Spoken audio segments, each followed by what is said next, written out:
Now, NDE Radio, a weekly exploration of near-death experiences and similar encounters with the other side.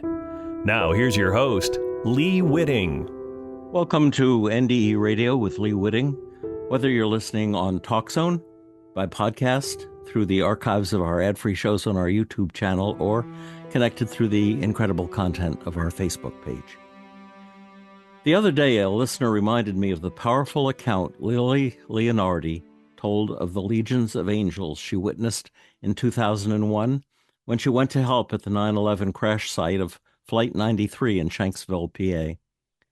This year, so much coverage went to the presidential debates of the day before that even a visit of the president and vice president to the Flight 93 National Memorial went pretty much unnoticed. So I thought this would be a good time to revisit Leonardi's report of Archangel Michael and the thousands of attending angels that were there with her. Lillie spent nearly 2 weeks caring for the families of those lost in the crash, and I believe her angelic vision was a gift to strengthen her for the task she faced. So in tribute to the lost souls of Flight 93 and the angels who attended, here is our interview with Lillie Leonardi. Our guest today, Lillie Leonardi, may have arrived on Earth under an agreement with God to be split in two, divided between the laws of church and state and the reality of the metaphysical. Born into a strict Catholic family, Lillie was one of 10 children birthed in a period of 11 and a half years. From the start, she had Archangel Michael as her protector and guide, and to my way of thinking, Lillie should have become a philosopher of the mystical. Instead, she worked in law enforcement for more than 25 years before retiring to pursue a career in writing. In 1984, Lillie was appointed to serve as the first female police officer with the city of Arnold, Pennsylvania. She broke barriers again in 1994 when she was appointed the first female chief of police for Chatham College. Other cops called her the Blue Witch because she could see, hear, and smell things others could not. In 1998, Lillie joined the FBI Pittsburgh Division as the Community Outreach Specialist, where she served until 2010. Lillie managed to suppress her interactions with angels until the fateful date of 9/11, when the FBI Pittsburgh office assigned her to Shanksville, the site of the crash of Flight 93. On 9/11 and in the following days, Lillie was utilized by the FBI to address law enforcement, government, and social service agency representatives, assisting with evidence recovery and preparations for 2 Flight 93 memorial services. She also escorted families to the crash site for the memorial and spent 13 days with those broken families. It was on that site, Lillie says, she had her first awakening through a profound mystical experience. Lillie, welcome to NDE Radio.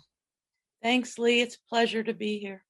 Oh, Lillie, you've said your parents were educators and strict Catholics, but you were nicknamed Tiger because of your red hair and warrior mentality.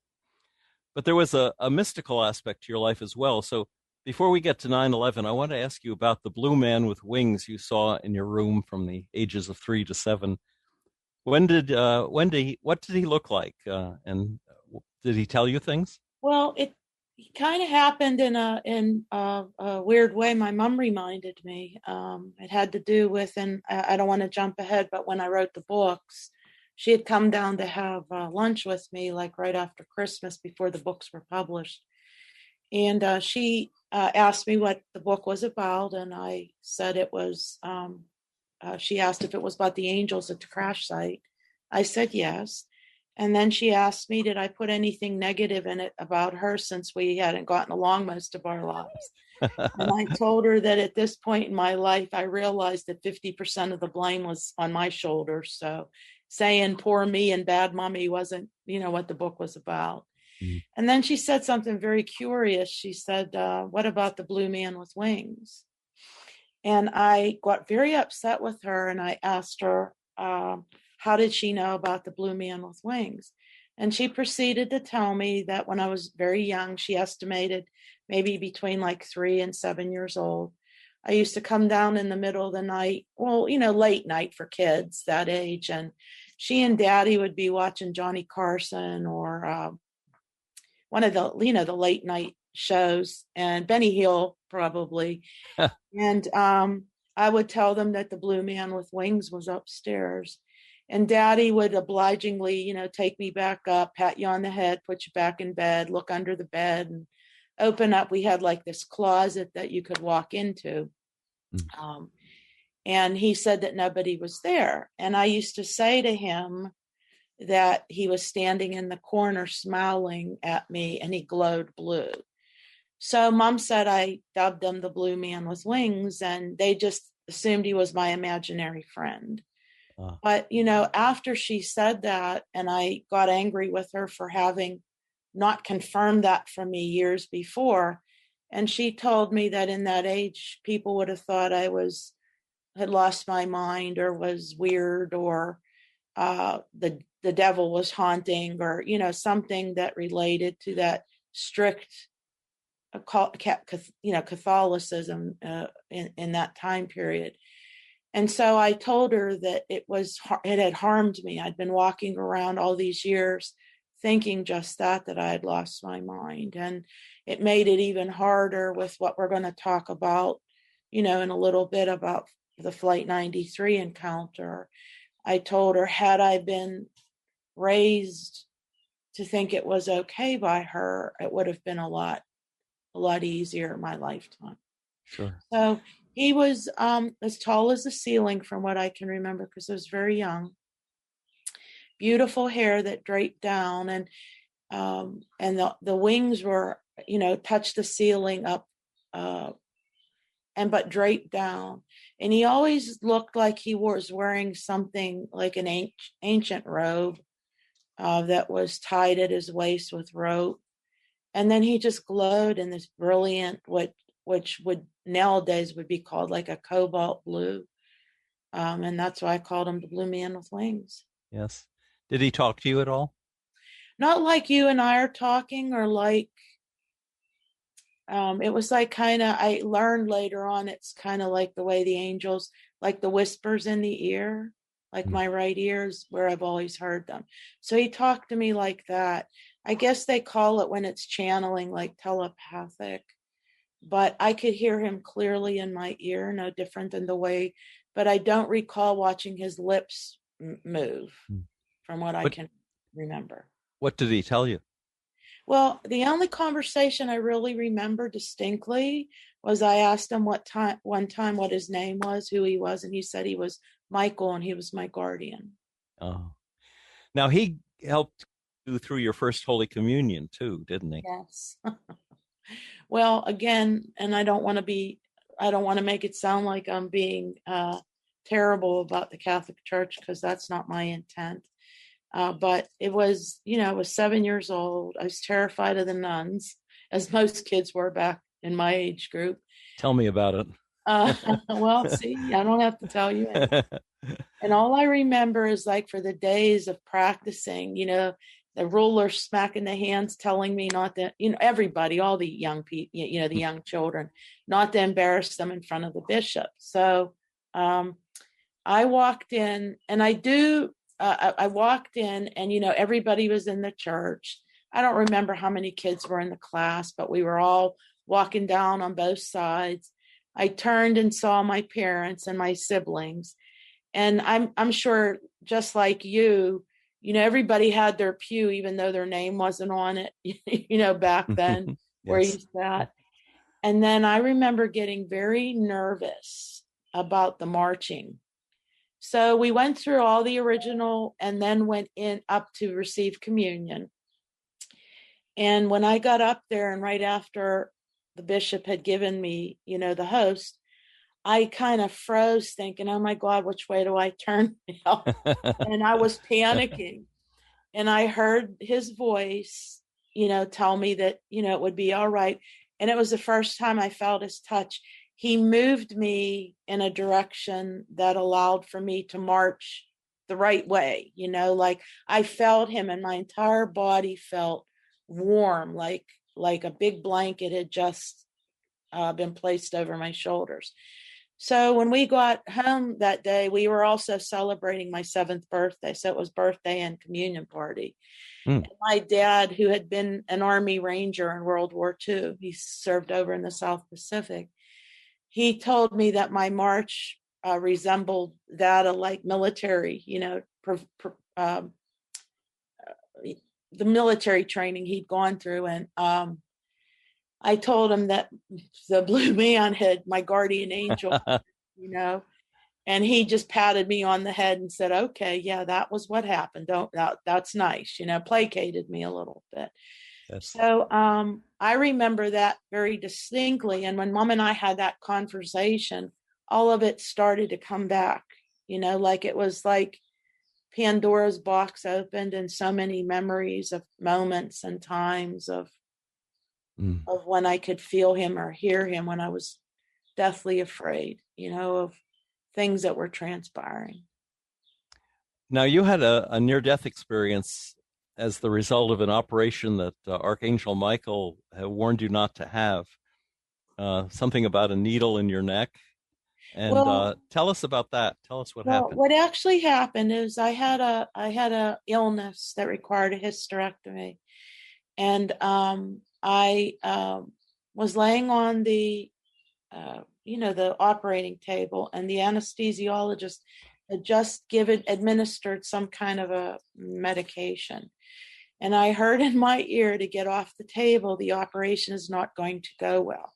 So I got up off the table with that, whatever was in my arm. And I said to the doctor, I changed my mind. I don't want to have the surgery.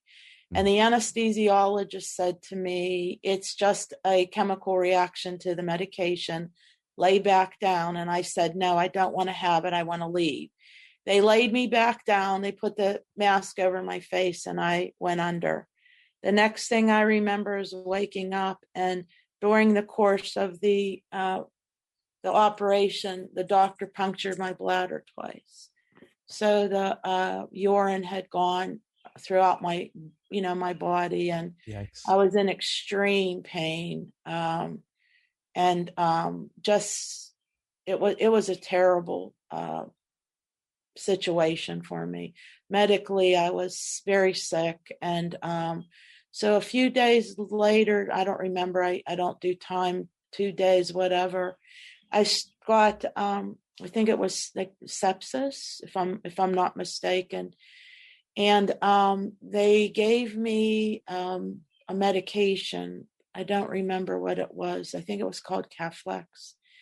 And I had an allergic reaction to it because I have a lot of sensitivities to antibiotics.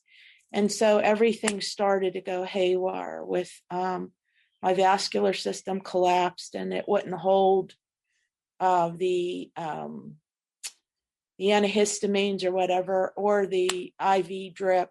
It collapsed, and my arm, wherever they had everything, were swelling. So everybody was all around me panicking, and the nurse or anesthetist, whoever it was, she started like poking me in every direction, and she came up to my neck, and I told her not to touch my neck because I heard in my ear, don't allow her to touch your neck.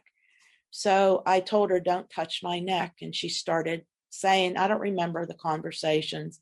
And I told her that if she touched my neck, I was going to sue her to just get away. So they were all looking and running around trying to figure out whatever. And she said, I'm going to call the anesthesiologist on call and have them come up. And so I was laying there, and it was like, almost like you lifted up above a little bit, like you were looking at it from a different perspective, like a higher perspective. And all of a sudden, I saw my dad, who had been dead for about 4 months, come in the room. He looked younger and leaner, and probably, at the best part of his life, maybe in his 40s or 50s. And he came in, and he stood by the bed, and he said to me that my heart was weak and it had been broken by many things that had transpired in my life. If I wanted to come with him, all I had to do was take his hand, and he stretched out his hand. And I told him that I didn't want to go anywhere until I had 10 years by the beach with a man, a nice man. He told me, then get up and fight. And so all of a sudden, like, I felt myself kind of like back in my body, or, like I could feel the physicality of my humanity again, is the best way of saying it. And the anesthesiologist came in, and as soon as he did, he found the vein, boom, and everything, the medication started going. And Daddy stood there for a short time. He smiled, and then I saw him just like, he didn't walk away. It's just like he vanished, like he just, not in a negative way, but a very peaceful way. Mm-hmm. And so I think you said there was a light behind him that he went back. Yeah, well, he was illuminated. He wasn't like I would see you or someone. He was fully formed, but he was illuminated, like around a white mist, like, white misty, like light, that he was standing there, but I knew he wasn't there. I knew he had come from another space or time. Yes. Yeah. Yes. Well, I guess we've come up to 9/11. You've said that until 9/11, you were hiding your soul. So tell us what you saw at the crash site of Flight 93 on that fateful day. Well, can I clarify for people what that means to me, that I was hiding my soul? Of course. So for all my life, like what I had said to Mom when we talked about the blue man with wings, I felt so weird. The only persons like that I could talk to, like my grandmother on my dad's side, my paternal grandmother, was a little bit mystical. So you could go and talk to her about things, and she never made me feel negative about what I was seeing or feeling. And she would encourage you to go ahead and just keep believing. And then my dad, unlike my mom, my dad had a little bit different view. He had like an office downstairs where he had a lot of books. And most of those books were about saints and religion and comparative religion and angels and different things. And I can remember one time when I came back from Ireland, I was a young woman in my 20s. I mentioned to them that I thought I had a past life experience or a regression while I was in Ireland. And my mother immediately said, "Oh, that's blasphemy." And my dad looked at me and he nudged his head for me to come downstairs after I got berated. And I followed him downstairs, and he opened a book about past life regression that he read for me, like a little passage from it, that the church had approved it to like 8 or 9 AD, 8 or 900 AD. Yes. Where they outlawed it. And you being a minister, you'll know better than I. And I believe it was Pope Gregory, but I'm not sure. But Daddy had read it to me and told me that he felt like the church had reversed their decision about prior lives because it was a means to control. If you thought you had more than one life, then you could behave badly in this one. So he told me to just keep my heart and mind open to all the possibilities. And so that was very helpful for me. But at the same time, just like with the introduction you made, I lived in two worlds. I lived in this analytical world that always required duty, responsibility, and quick responses to negative scenarios. And it kind of led with it. And again, like what my dad said about, my heart being broken. I think when your heart is closed too, your mind may be willing, but your heart, it requires for the intuitive gifts to really be a part of your daily life. It does require complete connectivity of mind, body, and soul. Otherwise, you fight with yourself constantly. And so I had many dark nights of the soul where I tried to talk myself out of things, but it became quicker and faster. And then on 9/11, what happened, like you said, I worked for the Pittsburgh division of the FBI and volunteered to take mobile command up to stage it in preparation for the all points response. And when I got there, I was with two other gentlemen. One had driven the mobile command because it's basically a big RV that for communications that you can has satellites and you can communicate, in all directions. And we needed to stage it in the proper place because there would be an encampment then that would begin out of that with law enforcement, government, and social services, Red Cross, Salvation Army. We had to stage it to get ready for everybody else to arrival. And so when we walked out upon the field, anybody that's familiar with the Flight 93 National Memorial, or they can go online and look, it's the area where 40 trees were planted. So we stood up above like what would have been the epicenter where the plane had crashed and observing everything. And what I remember first was the smells of diesel fuel and pine trees, because this was in a rural area that was had once been, I think it was a landfill or a mine, and they were in the middle of revitalizing it, like with new wild grasses and different things. And so the smell was the first. It choked. I was allergic to pine trees as a child, so I didn't like the smell to begin with. So that was the first sensation. And then the second one was hearing. You were in the middle of a rural, as I said, area, a small forest, and there were no birds chirping.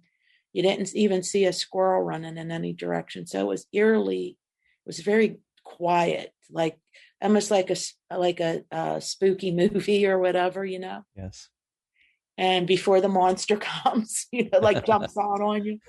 Yes. And then the trees held debris, which would have been human remains. And there was debris everywhere. I mean, so we stood out there almost like in a surreal kind of mindset. And then I remember feeling like 3 different personalities, or personas there. The first one, I was there because my position was to report back what we would need, what ancillary services. So you had a survey to see what was in the immediate, and then give a report to the bosses and make, the connections with the organizations you'd already trained with for major critical incidents. And then like the mom, thinking about how blessed I was to have been able to talk to my daughter before I hit, out that way. And then I remember praying, for my family. My dad's family was Middle Eastern, and they had already talked about how there might be a Middle Eastern connection. And all I could think about is the individuals that I had grown up with, and all my life, all they ever invoked was God, family, and country. So it was, again, very, very, I felt broken. So as I started to pray, again, if you look at this like how that is situated,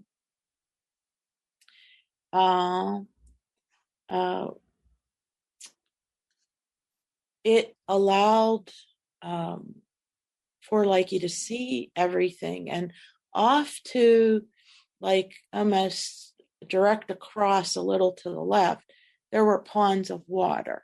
And I don't know if they were natural or man-made. It to this day, I never asked. But on top of the water, it looked like shimmer of lights, playing off the water. And my immediate recognition of it was it must have been fish had gotten killed. Something must have fell in, or the fuel sprayed into the water.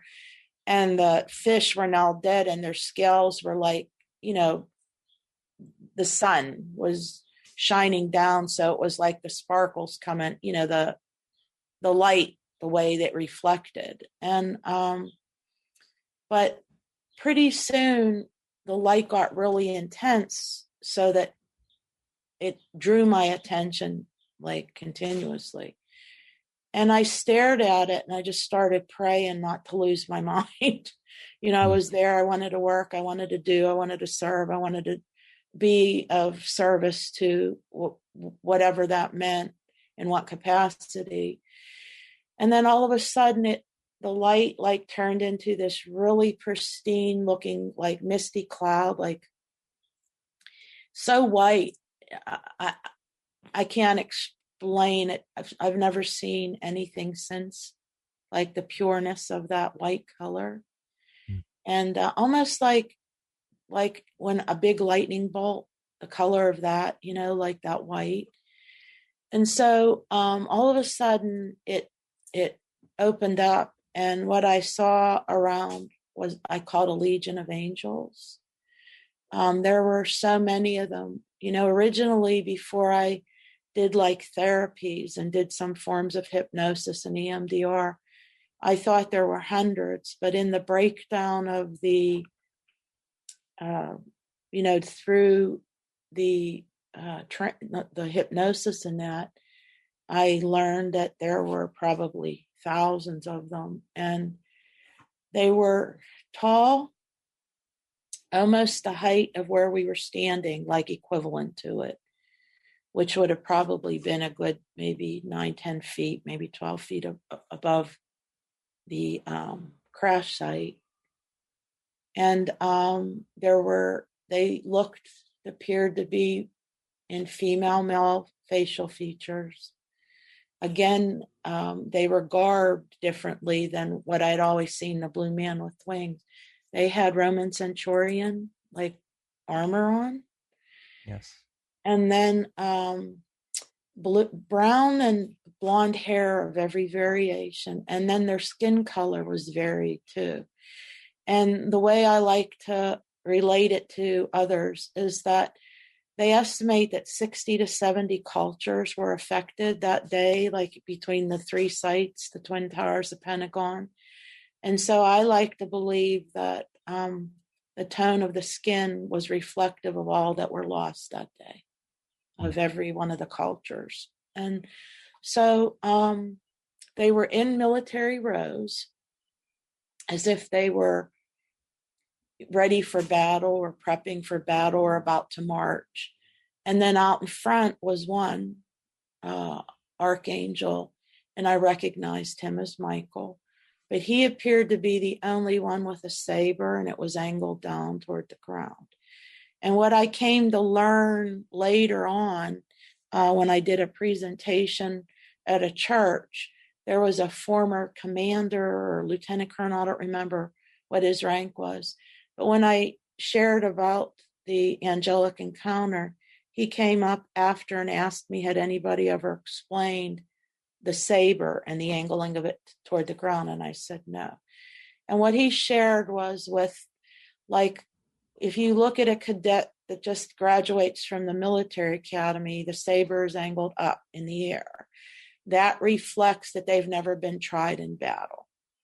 When the saber is angled down toward the ground, it means they have been tried in battle and had been victorious. So what I sensed was fear at first, because thinking I'm losing my mind. And so all of a sudden, like when we had arrived, there were two groups of men.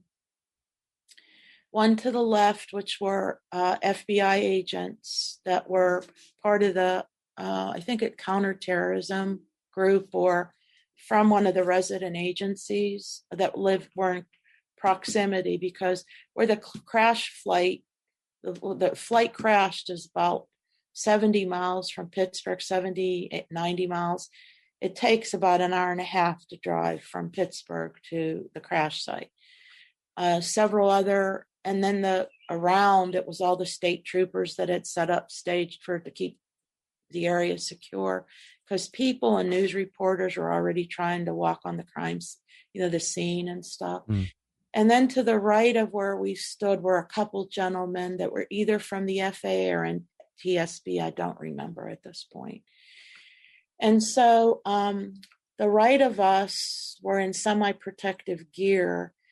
And all I remember was that one of them yelled that we needed to get off because the fire looked to be smoldering more, and we were in just street clothes. I was in a black skirt, a white shirt, black heels and stockings, and the other one was in fatigues because he was the lead mechanic, and the one of the agents that followed behind the mobile command was in a suit, And so I looked at the angels, and I started to pray again and ask God again if I'm really seeing them to give me a sign. And like in retrospect, I'm thinking, what other sign did you need? Like, he just threw a legion of angels in front of you. And doubting Thomas, the analytical mind, like, go into the dark side, like, I need a sign. So we moved down off the bluff, and the first thing we encountered was a suitcase. And it was opened, and the contents kind of like sprawling out a little bit. And the clothes were a little bit singed, and so were the contents, but they were still they were just singed. They were recognizable that it was somebody's suitcase. And all of a sudden, one of the guys said out loud, "The suitcase made it, where's the bodies?" or something to that effect. And for the first time, it was like you heard sound, and somebody was recognizing that we were walking on this surreal field. I looked back, the angels were still there, and I said, "Lord, if this is you, please, I need a sign." We walked up a little bit further, and there was a Bible on the ground. And again, it was singed but intact. And I don't know if it was the same guy or one of the two men I was with. He again said something about where's the bodies were. And I looked back for a third time, and I said, "God, if it's you, please, please, I just need to know it's you." And all of a sudden, like this wind came in, the Bible opened, and to the best of my recollection, it opened to Psalm 23, "The Lord is my shepherd." And out of nowhere, this big brown hawk lifted up off the ground and went into the air. And I heard in my ear, like, "Your sign has been received." I turned around and the angels were gone. So I tucked it in, didn't say anything to either one of them. And I went back to work and did what I needed to do. Was it later under the EMDR therapy that you recalled Michael saying something to the effect that it's time for humanity to lower their sword and raise up their hearts?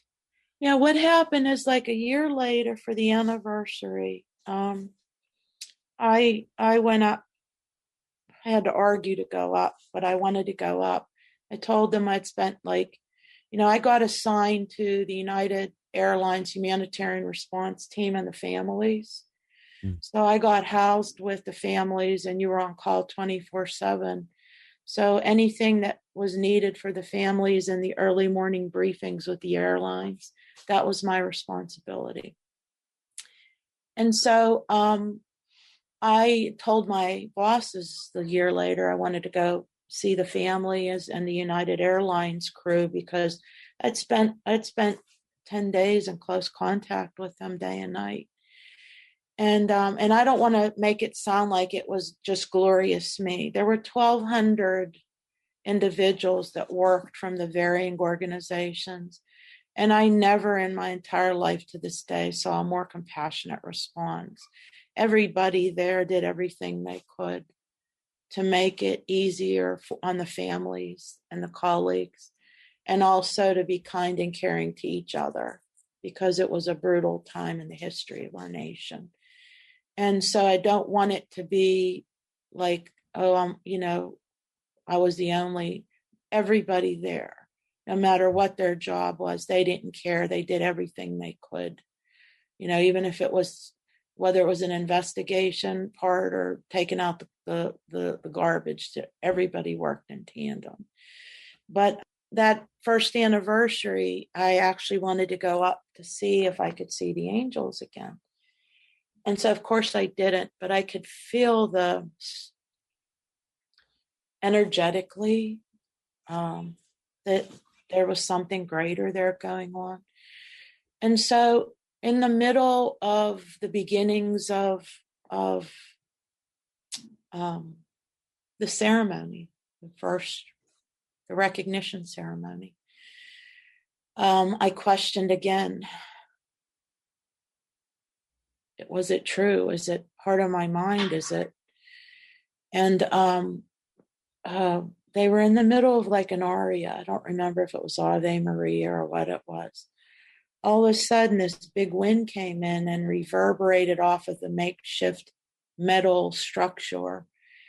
And I sensed that, okay, God just answered, you shut your mouth, because now the lightning bolt's coming, and and so I went home that night. I wrote about the angels because I was already having health issues with my stomach and respiratory. And I thought, if I die, nobody's going to know what happened there.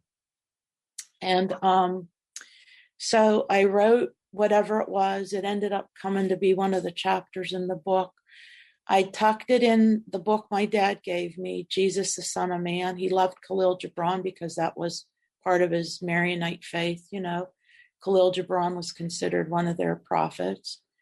And I tucked it in to chapter 12, Mary Magdalene, because she's one of my favorite saints. And yes. I always felt like, by Catholic standards, she was the bad girl of the apostles. Well, so I felt like so was I. I was kind of like, had the two personalities too. So she and I were in good company. And so the next day then, I put it there because I knew if I died, my daughter would take that book because it was Daddy's and then mine. And she and my father were as close as Daddy and I were because he helped raise her. And I'll share in a minute why. So I called Father Ron Lundgren. Father was part of like the FBI leadership committee. Plus he did his own radio show about, like spiritual events and different things. And I called him and asked him if I could come talk to him. And he said yes. So a couple of days later, I went and we were having a conversation and I told him what had transpired. And he said, so what's the problem? And he said, what is wrong? And I said, well, I'm not worthy of this. Why would God give it to me? And he said, so you know better than God. And I looked at him and I said, what are you talking about? He said, when you were just a particle of dust, this was ordained for your life.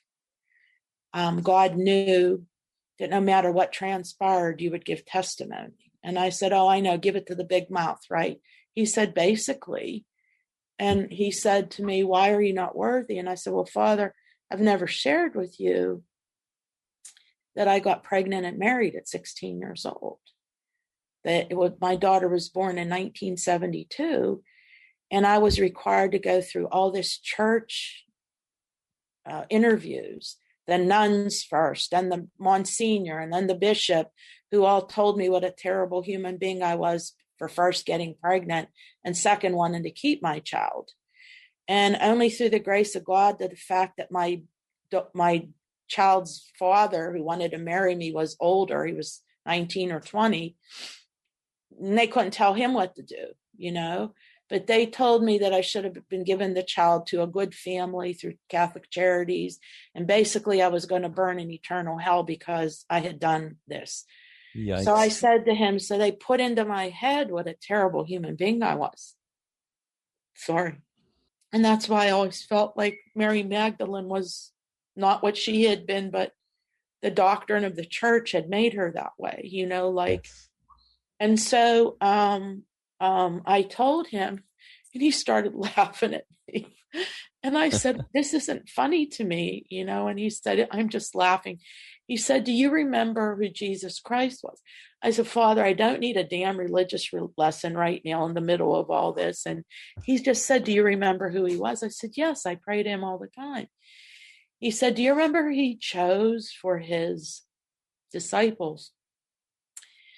I said, yes. He said he chose the murderer, the thief, the tax collector. He said, and do you remember why he came to earth? I said, yeah, to experience humanity.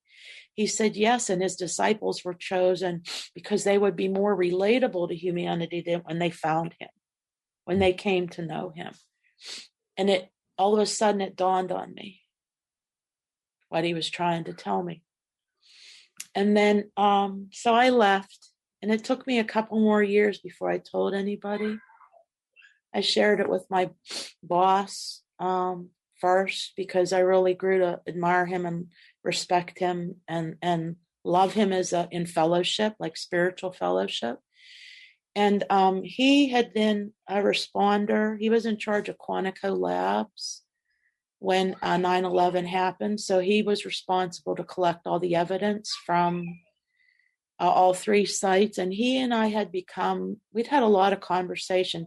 And he reminded me of my dad. He was big and he had served in the Marines and just a burly kind of a guy, a big, great family man, just had a lot of the traits that I respected about and admired in my dad. And so I told him what had happened. And he was the one that encouraged me to go get some help because he knew I was sick. I had multiple problems, even gallbladder, and ended up with pneumonia with it, and just too much complexity for my age, with the illnesses and stuff. And so it took me another few years because I knew deep down I would end up losing my job if I told anybody about the angels and stuff. And so the bottom line was that finally in 2008, because I had so many medical problems and I knew I was in the state of if somebody didn't help me, my mind was going to be gone for good. The FBI at headquarters finally connected me with a psychologist to do a diagnosis and prognosis. And so I went to the first one, and she was so kumbaya, I couldn't stand it. It was like she wasn't getting what I was trying to tell her from the analytical mindset. It was just like this airy-fairy kind of a thing. And I hate to say that out loud, but that's exactly like it. She wasn't getting how intense it was for me. So I asked them to find someone else. They did. And then this one was not suited for me either. Every time I came in, she asked me if I was suicidal or homicidal. And it was twice a week at that point that the FBI was requiring, me to go. And when she asked me it one day, I told her if I was suicidal or homicidal, I would just come in here, take you out, and take myself out. I wouldn't acknowledge it to you. And I scared her. So she didn't want to work with me either. And so they found another one. And she didn't want to work with the federal government. After they called her 3 or 4 times, I called her and I explained to her on the phone that if somebody didn't help me, the abyss was going to swallow me whole and I was never going to come out. And so I went to see her, and the first talk, we were kind of deciding whether she would see me or I felt comfortable with her. I don't remember what I said to her, but when I came back to the moment of reality, she had tears in her eyes and she said to me, do you think if I tell you that I'd been collecting angels for 12 years, since I was 12 years old, that you think we could work together? And I knew God had found who was good for me. It was through working with her, wasn't it, that you got Yes. into Yes. EMDR? And EMDR. before we run out of time, and actually this is turning into an hour show, which is great. I want to get to the Blessed Mother and how Okay. that came out in your mind. All right. So go back to 2001 real quick. And Okay. so the Saturday after 9/11, I had already been up what was Seven Springs. It's a resort where they had housed all the airlines and the family members. I asked for time to go home to get some clothes because the memorials were coming and I wanted to look professional. I went home to get some clothes, but also for one other reason. My brother, who's a contractor, I asked him to break ground in the corner of my yard, wherever from every back window you could see. And I asked him to dig it. We were going to put ponds and a grotto to the Blessed Mother. I had no idea why. I just told him we had to do it. And so fast forward to 2008, I'd gone through 3 months of EMDR, eye movement desensitization reprocessing, which helps to bring all of the negative elements out forward so that you can address, what you saw, felt, heard, smelled.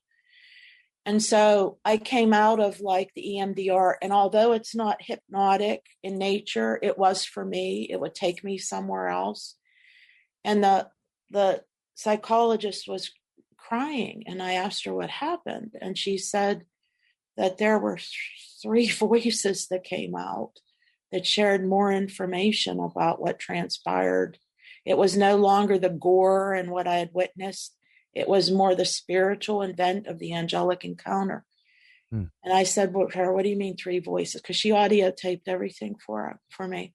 What do you mean 3 voices? And she said something else. And I said, oh, great. Now you're going to tell me that I've splintered in, and I have multi-personalities, and you can write the next book on Sybil.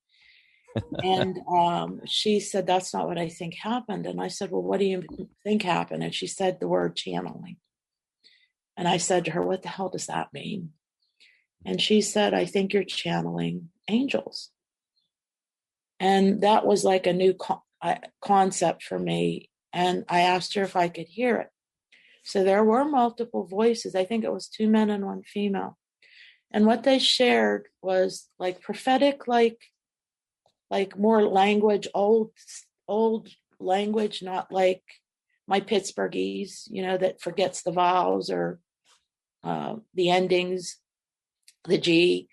It was prophetic, very, I don't know, cultured. And what they said in plain language was the angels were sent to pursue the defeat of violence. And Archangel Michael, and I had an illustration put in the book. And what he said, that we were supposed to lay down our swords and embrace our hearts. That the warrior had beckoned, that's why they arrived like that. That we were told to lay down our weapons and move toward the light and love of an open heart. And that the Blessed Mother had arrived too. And she took the souls back of those that were willing to go home.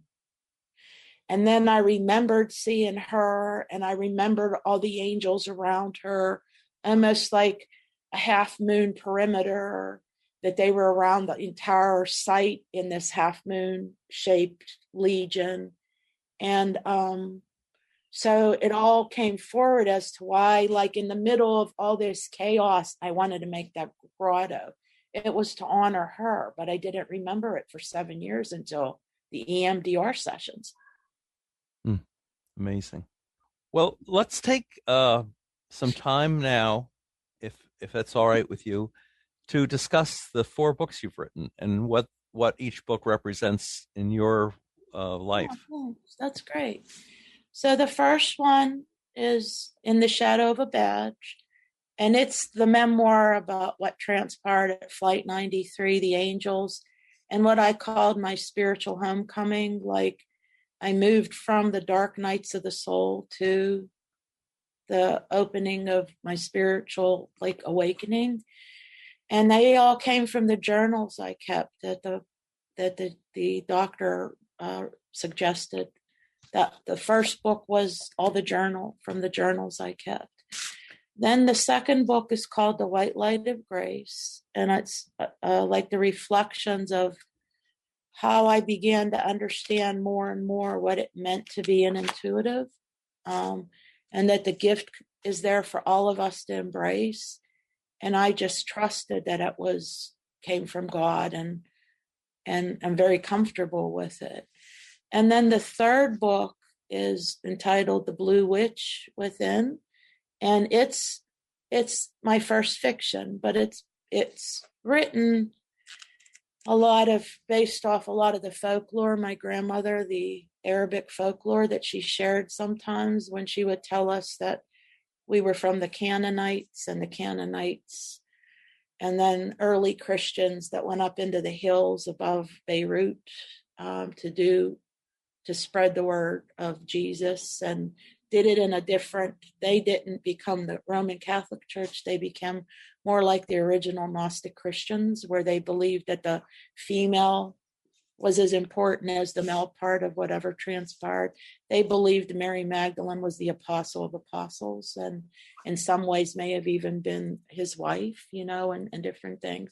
So what I did in the fictional account, I took a current day female police officer that realizes she has intuitive gifts.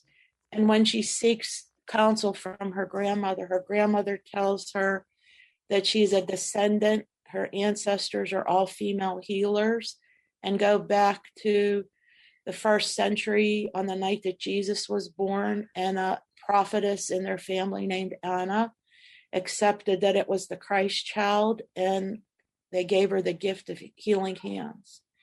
And so each generation of women that came to pass down for 2,000 years became intuitives with healing powers.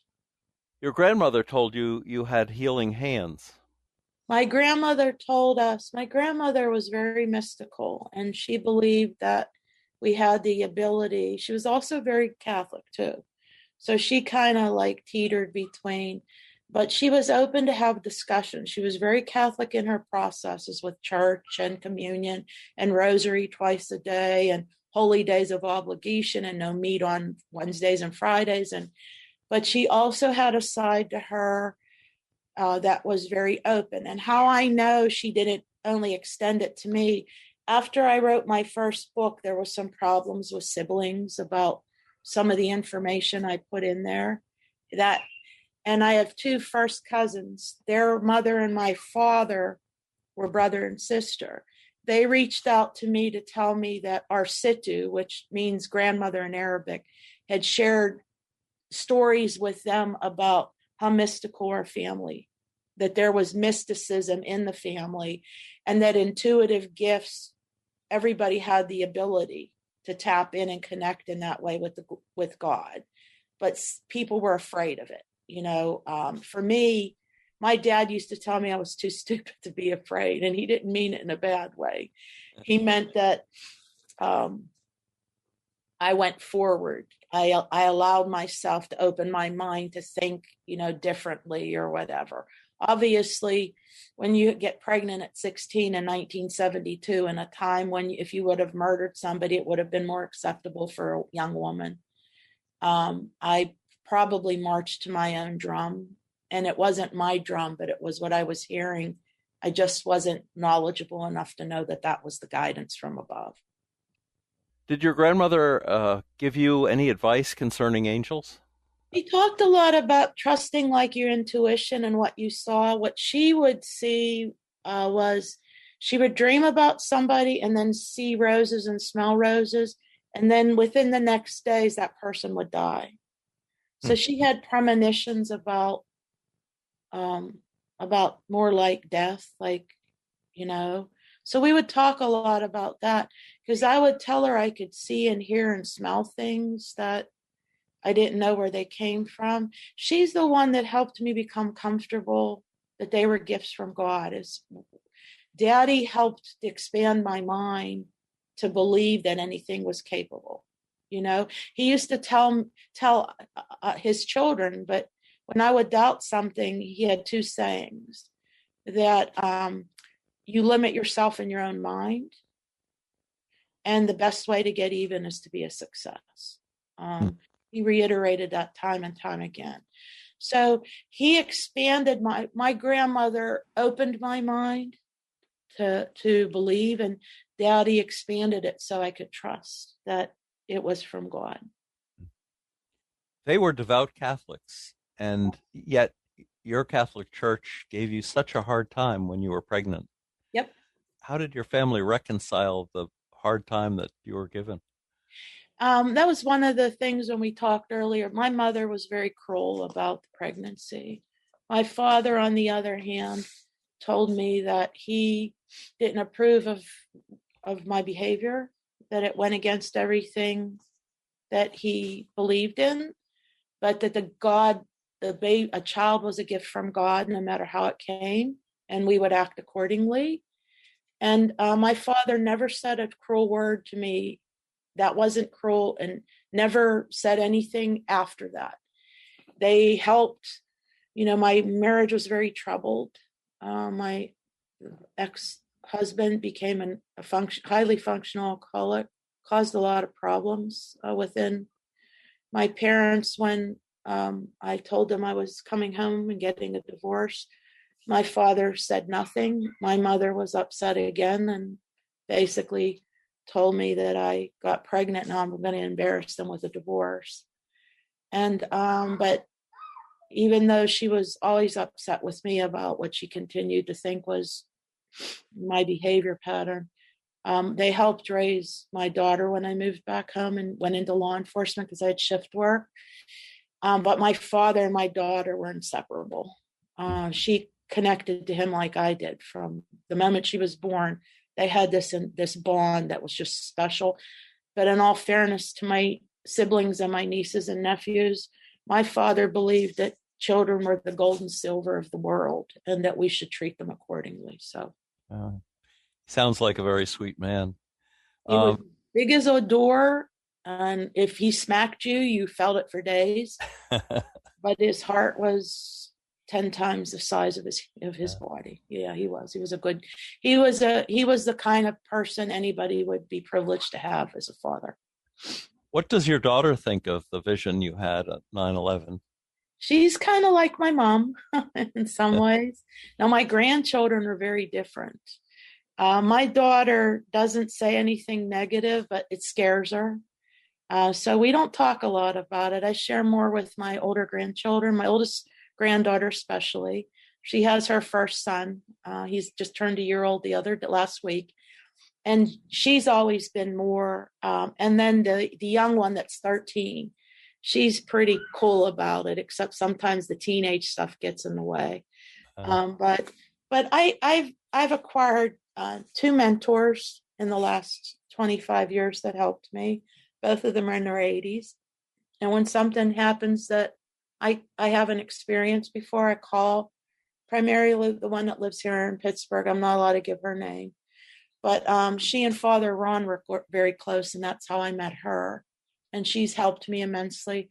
And I have a close friend that lives out in California, and we talk a lot about things. So I've acquired my own community, and then over the years I've had a lot of people come to ask for help. The hardest part